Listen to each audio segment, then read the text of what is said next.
Surprise, motherfucker. What's up? This is your friendly neighborhood Venger Satanis. It's been a minute since I made a video, and um, that's what I'm doing now. Let's see. First order of business. I, if you haven't read my convention report for GaryCon 2026, then I suggest you go to my blog. I'll put the link in the description down there. If you go to Venger's Old School Gaming blog, and it's not the latest post because I just blogged about our latest Chult game. It's a session report, just like I do all of our face-to-face games. But the post before that one is my convention report. And I mostly talk about just my experience running my games and what I thought about the convention. And so yeah, that was cool. What else? Oh, I was at Half Price Books because a friend of mine saw something locked up in the glass case there. In the what he thought it was the Spelljammer box set for $50. And I did a little research, and $50 was a pretty good deal. So I went in to see for myself, and it turns out it was the 2022 version, like fancy hardcover books in the slipcase. It was on its end, so like I said, in a glass case, so he couldn't tell. So I ended up not buying it because, anything from the last 6 or 7 years from Wizards of the Coast uh, is just woke DEI garbage, in my opinion. But while I was there, I talked to the manager, who I'd spoken with maybe 4 or 5 weeks prior about selling my Chult books there. And they didn't have a track record, even though I've seen people have sent me pictures of Chult out in the wild that they've seen at places like Half Price Books and other secondhand shops, just like eBay, where they go for crazy prices sometimes, like $200. So anyway, the guy, he wasn't really being a dick weeks ago, but he kind of lowballed me, and he just wasn't giving me enough, and he didn't want to buy that many. When I first talked to him on the phone, he was kind of upbeat and like optimistic, and like, oh, maybe we could take like 20, and maybe I could give you X amount for them. But then when I actually talked to him in person, he was like, well, maybe I'll take 4 or 5, and I'll give you like $6 per book. I'm like, oh my god, that's I need at least like 10 just to like almost break even. So I told him 10 was my lowest that I could go. If he didn't feel like comfortable with that, then I would just give him a book, and then he could do whatever he wanted with it. So all those weeks, fast forward to today, and I asked him because I saw him there while I was looking at that Spelljammer thing. What happened? Because I also looked on the shelf and I didn't see any Chults, and thought, oh, maybe he put it out. Maybe he put it to maybe he took it home and propped up a corner of his bed, and put it like underneath as like a wedge or something like that, or a lift.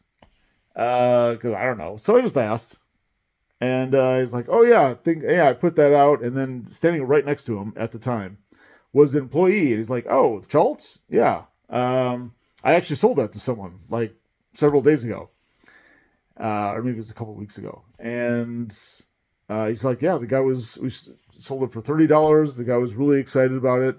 Said he'd never seen anything like it. But he was a gamer and collected role play games, and yeah, he was thrilled to find it, and you know, uh, you know, paid the money, the $30.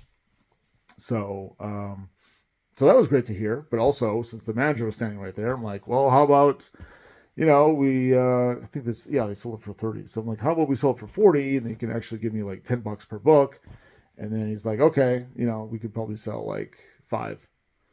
Um, so next week, I'm going to go in and give him 5 and get $50, which isn't a lot, but I have a few hundred left after this next Kickstarter fulfillment, which is happening this summer.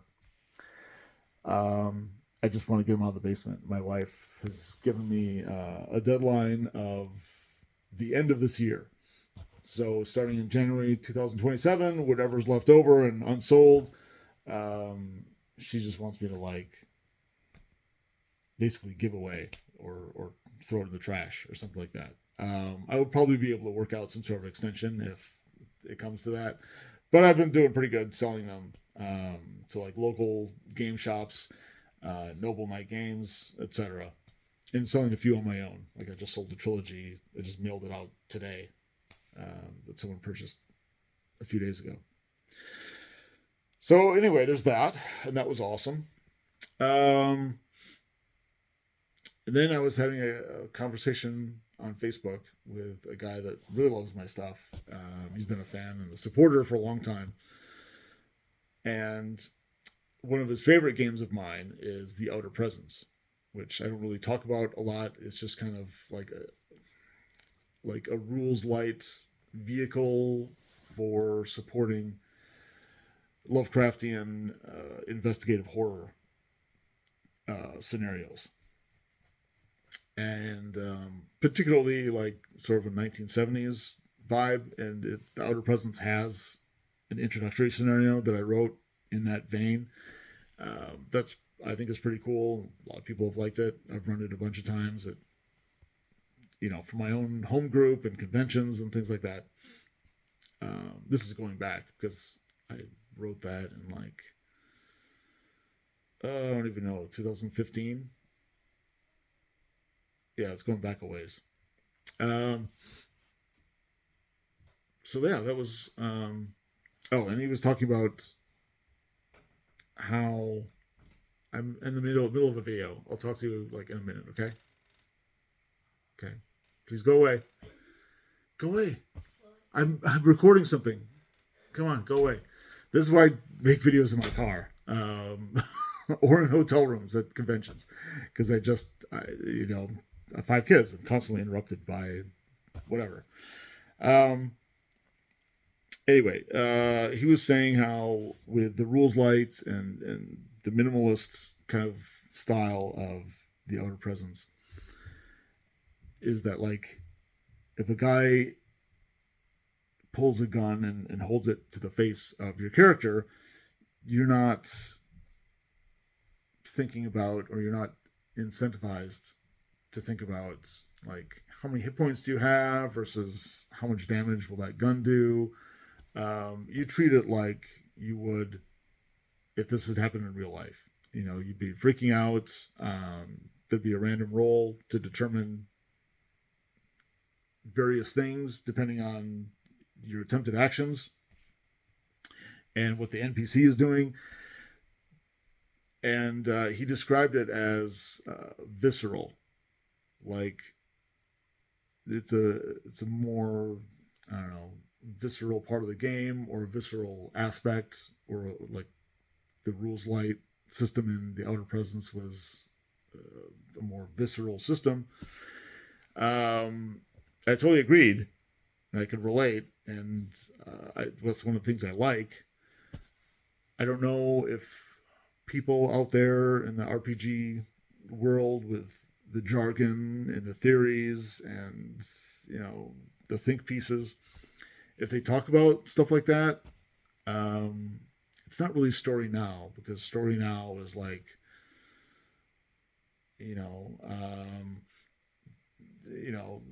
the NPC shows up on the wooden bridge and he's got a thing of dynamite, and he's threatening to blow everything up unless you give him the spell components to summon like a demon or something like that. That's more like get to the story, get to the good stuff, get to the point where the player characters can make decisions and take actions, and it moves the story along. That's like story now. But with this whole visceral aspect, like I said, that's like, NPC points the gun, or even the same like dynamite on the rope bridge shtick. Like instead of looking down at your character sheet, and instead of the game master like looking up a whole bunch of rules and rolling for this and then rolling for damage and then rolling for like maybe dodging out of the way or something like that, you just treat it like it was real life, and then the decision happens, whatever the player character is going to do, and then maybe you make some rolls to determine like sequence of events, or like what happens if they throw it, or try to shoot him or something like that, and then you carry on. I don't know. I haven't heard people talk about role playing and the different styles and choices and types of games in that way. So I don't know if this is kind of new or this is old and you just don't hear about it much. If you have references, or if people know if this has been discussed in other places, I would actually really love to read about it. I don't care if it's not new. I don't think he and I are talking about something that's innovative or like brand new. It's just something that I haven't heard a lot about. So anyway, I'd like to read more about it. I'd like to talk about it. If you want to discuss it, or if you want to comment down below, chat about it. I might blog about it at some point too, and then would like to hear commentary. And if you have experiences with that, if you've never experienced that, I'd like to hear about that too. Or if you're curious, or visceral curious, or if I don't know, if you just think it sounds like bullshit or something, like, yeah, put a comment down below and let's chat about it. Okay, I think that's it. Yeah. Oh, VengerCon. I want to see you there, July 17th to the 19th, Madison, Wisconsin, Madison, Sun Prairie. So, yeah, you should definitely attend. I'll put the link to that in the description below as well. Okay, thanks.